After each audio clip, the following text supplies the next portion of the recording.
Today we are going to practice some possible structure to solve another problem. We have a company that sells products by internet, but one day they noticed that its revenue was decreasing. Also, they made some research and they found out that customer, got into the web page successfully, so there is no problem there. And the customer also selected the item that they wanted to buy, but they didn't finish. They didn't finish the selling process. They had items in the buying cart, but they didn't pay and they didn't complete the form for the payments. So this is the scope. This is the problem, and you have to structure this problem to find out what is the possible causes. We can ask for additional information. The first question for the company is, how is the payment process? The answer of the company is that the payment process is exactly the same that they use when they operate physical stores. So we can see that there is the problem in that kind of forms that they are using. So the next question is, how long is this process that they use in the physical stores?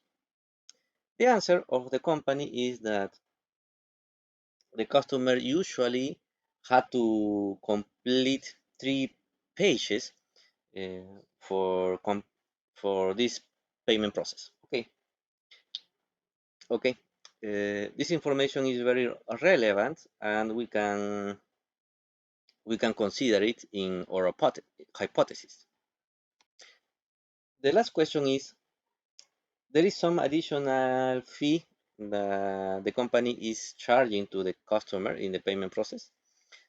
The answer of the company is that they are charging the delivery fee, but is less than 10% of the cost of the item. So this last question is irrelevant. With that, let's continue with the structure.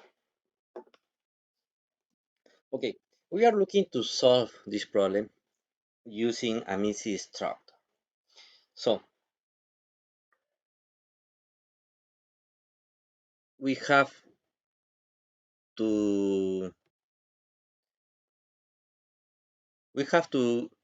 create the arguments and then the sub-arguments. The argument have to be MECE and have to cover all the problem. Uh, Now we know that the problem is in the process, specifically in the payment process.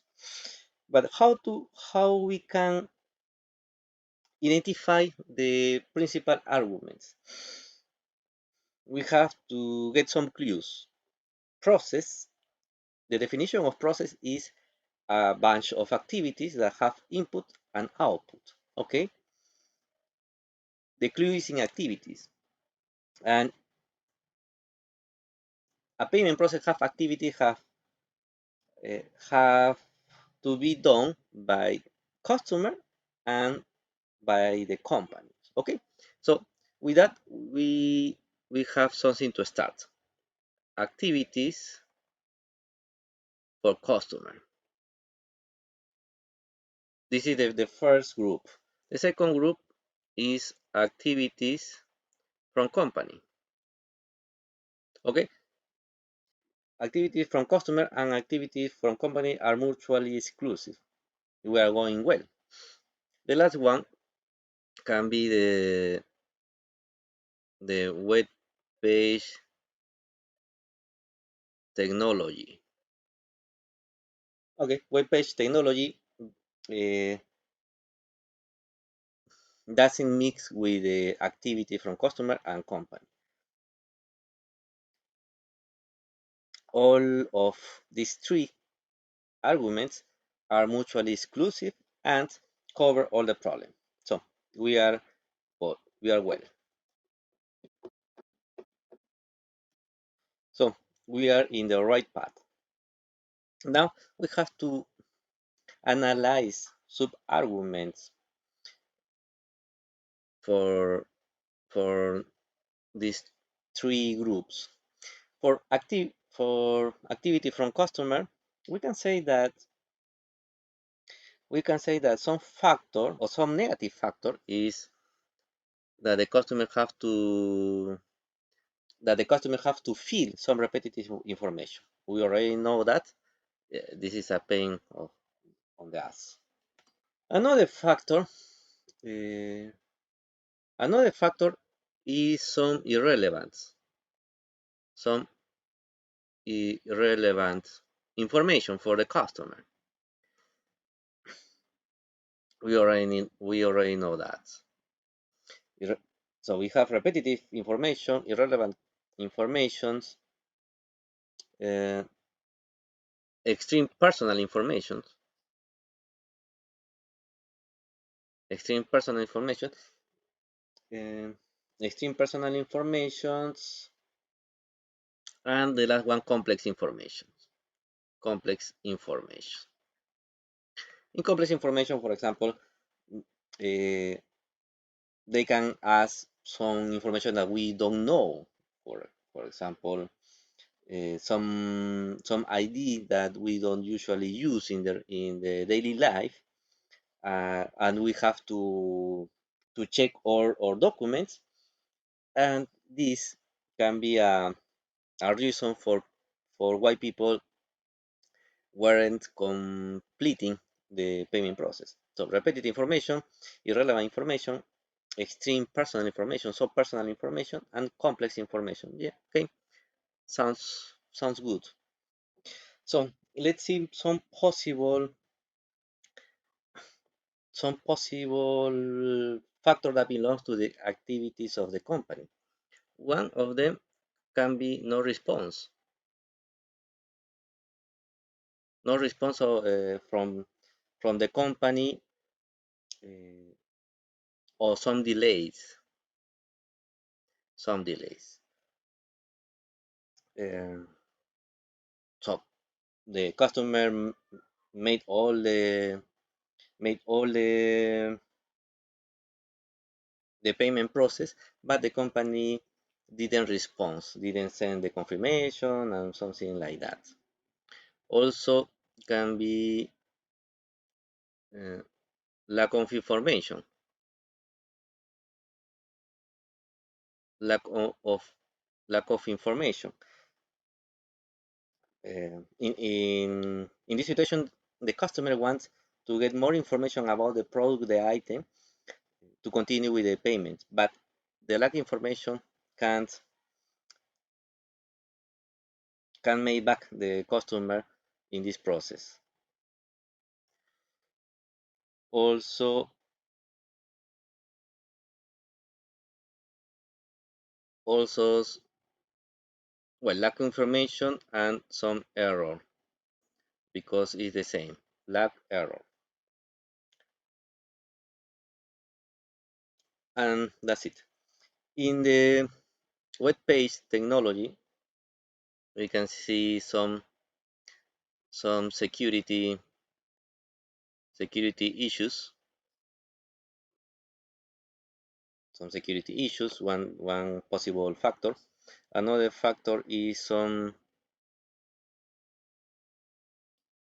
payment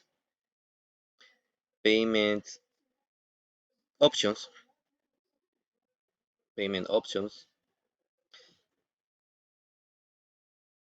And about technology is how fast how fast uh, how fast is the web page for this payment. Finally, is versatility. Versatility for operate in different web browsers, in different cell phones, um, because there are some pages that doesn't operate in different web browsers. So this is that can be a very important factor. So with that, we can select key factors to focus on. So it's very common find repetitive informations, uh, which is unnecessary, which is irrelevant. So uh, repetitive information, irrelevant information are key factors. Also, uh, delays in the payment process from the company. And finally, some payment options, and security issues. So these factors are key, and there is a huge probability to solve the problem if we focus in these factors. If not, we can continue with the another factors. Okay, this is a good MECE structure. And why MECE structure are so important? Is because with that we are completely sure that the factors are mutually exclusive. With that, we can focus on solve each part of these arguments, principal arguments, to solve using another management techniques methodology. For example, for the two first arguments, activity done by customer and company, we can use uh, the experience roadmap or customer experience roadmaps, in where we will focus to find the pain points for the customer.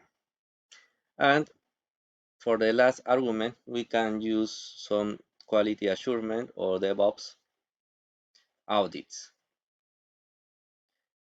So this is the real integration of MECE structures and advanced management methodologies. Thank you.